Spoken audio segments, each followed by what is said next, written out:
All right, guys, let's get to this theory, because this is a theory that I've been thinking about for a while, and it's something that's been on my mind lately as I think about what the state of Star Wars is. We're going to pivot from Marvel to Star Wars here. We went from DC to Marvel to Star Wars, and I'm going to be talking about a theory that I have for Star Wars. And you guys have read the title of this video, but I want to explain my thinking for this as we go along. So, it is clear to me right now that Star Wars is lacking a sort of central direction, and I think for the most part that's okay. I think that the TV series have their little niche, and Dave Filoni and Jon Favreau are dealing with that, and they're trying to make it a shared universe there. I think that that's cool, that you have Book of Boba Fett, you have Ahsoka, and you have other shows coming out that will all tie together with The Mandalorian, obviously, and you will have a shared universe over there, and that's great.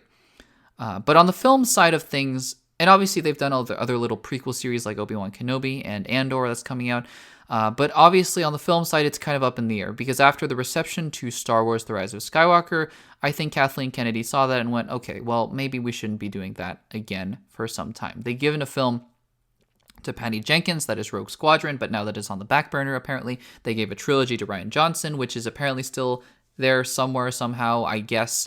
They gave a trilogy to the guys who did Game of Thrones, but that is now nowhere to be seen. And they gave a film to Taika Waititi, which is vaguely being worked on at some point, even though he has other things that he's working on as well. So that is that. But I still maintain, for as much as I love the Star Wars TV, most of it, I love Clone Wars. I don't like Rebels. I like The Mandalorian quite a bit. I didn't like Boba Fett, but I lukewarm on Obi-Wan.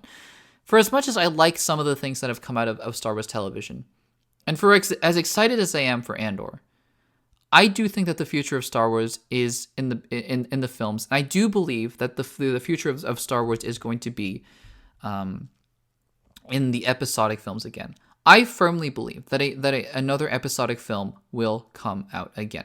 Now, whether that is Star Wars Episode 10, 11, and 12, a new trilogy, whether or not that is Star Wars Episode 1 of a new saga, which is what I would be leaning towards at this current point in time, a new saga for Star Wars to re-embark and reinvent itself and go forward that way. But I could be wrong. So let's just say, for the sake of argument, that this is Star Wars Episode 10, whatever it's called. The Rise of Porgs, I don't know. Whatever. Star Wars Episode 10. Where do you go here with Disney and Lucasfilm? Where is it you could possibly go? Do you bring back Daisy Ridley? Do you bring back John Boyega? Do you bring back Oscar Isaac, who I really quite enjoyed in the new trilogy despite the varying qualities of the films? But do you bring them back as the old guard? Is that just a thing that we do now? We make a trilogy and then we wait a few years and they're 10 years older and then we make the next film and they're training the new Jedi. Like, do we just keep doing that? You know, do we just keep training new Jedi every single new trilogy? I don't know. That's not necessarily a direction I want to go in. I do want to bring back the Jedi. I do want to bring back the Sith. Obviously, there is room to explore more of the gray area of Star Wars, right? With gray Jedi, maybe even, or Force users that aren't Jedi, for example. But I don't want it just to be the old cast of the previous trilogy training the new cast of the new trilogy and then them all dying subsequently in the films. I don't want that. I think that Daisy Ridley and Oscar Isaac and John Boyega need to move on from Star Wars. I don't necessarily think that they need to come back. Not because I don't like them as actors or as people, but because I think that the direction of Star Wars needs to go in a new direction. So where do I think they will go? Because I firmly believe that we will have a new episodic film of Star Wars. I think that there is just too much money to be made on a business side, but also this is what Star Wars is. Are you going to go out and see Taika Waititi's Star Wars film, or are you going to see Star Wars Episode 10, right? What are you more likely to see, right? What is going to make you $1 billion? So what is the direction of Star Wars? Well, I actually think, and you've read it from the title of this video, that the direction of Star Wars is actually much more set than you think. And I think that there is reason to be excited. Now, Dave Filoni and Jon Favreau have done a wonderful job of shepherding this new era of Star Wars forward as they have. I think that there have been some hiccups here and there, but I also think that for the most part, everything that they've done has been good. Now, Dave Filoni obviously has been involved for a long time. I think it would make sense for him to really be elevated to a higher position on the story level. I think that his mastery of Star Wars storytelling at least, and canonicity and canon and things like that is next to none, even to Jon Favreau. And he has really had a handle on things like Ahsoka and Clone Wars and Rebels and things like that. And I think that he is going to be at the center of planning out this new trilogy. And what this new trilogy is, I don't know. But one thing I do know for certain, and that is the theory of this video, is that Grogu will be in the new trilogy. Now, I think that this is perfect. And here is why. Because Dave Filoni is the apprentice to George Lucas, no pun intended. He really saw George Lucas as his mentor. And George Lucas was pretty heavily involved in Clone Wars, by the way, for all the George Lucas haters out there.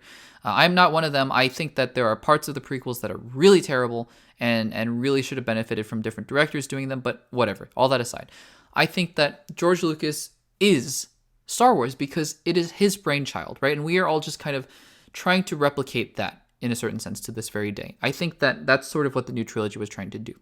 And so I think that the best person who has the best handle on all this sort of stuff is Dave Filoni. And I think that if you listen very famously to what George Lucas has said about Star Wars, he has said this: Star Wars is like poetry because it rhymes. There are parallels everywhere. Let's just look at the two trilogies that George Lucas had shepherded, the original trilogy and the prequel trilogy. It's like poetry because there are parallels running all across those films, obviously of redemption and of light side and dark side falling and falling into temptation and redemption and the fall and the rise of the Jedi and the Sith. And there is poetry there, right? There is a symmetry there. And I think that Dave Filoni is going to take that to heart. I think there is a very specific reason why we have a Baby Yoda, because I think that Star Wars Episode 10 is going to be set 800 years in the future, maybe even 500 years in the future, and we are going to see Grogu be the next Jedi Master for the new saga of Star Wars films. Star Wars Episode 10, 11, 12, 13, 14, 15, 16, 17, and 18, whatever you want to do. The next saga of films, or Episodes 1 through 9, again, of a new saga. I think that it will take place 500, 600, 700 years in the future, as we know the Yoda species can live on too. And I think that Grogu will be at the height of his powers. He will be the new Jedi Master long after Rey is dead, long after the Palpatines, long after the Skywalkers. This is no longer the Skywalker saga, but it still has ties to the original saga as well. So you don't have to disconnect it entirely, but you don't have to adhere to it as tightly anymore. You can do anything that you want. I think this is a brilliant idea if it is true, because it allows you to branch off into all sorts of new directions for Star Wars. You can do all sorts of different things, but you can also tie back to your roots. And I think that there is a very specific reason that you have a Baby Yoda in the new, or in the current existing timeline of Star Wars films and shows, because it is there to set up the fact that they're going to head in a new direction, and that Grogu will be the Jedi Master for the next saga of Star Wars films, headlined by Dave Filoni. So that is the theory. I want to hear what you guys think about the theory, so let me know in the comments down below. I really would like to hear what you guys think, because I firmly believe that after the dust settles of Rogue Squadron and the Rian Johnson trilogy and whatever is going on with Taika Waititi's film, that you are going to get new Star Wars films, episodic films, and I think that they will be taking place way in the future, and I think that Grogu will be at the center of them. That is the theory. I hope you guys enjoyed it. I hope you guys agree with me, and if not, let me know why in the comments down below.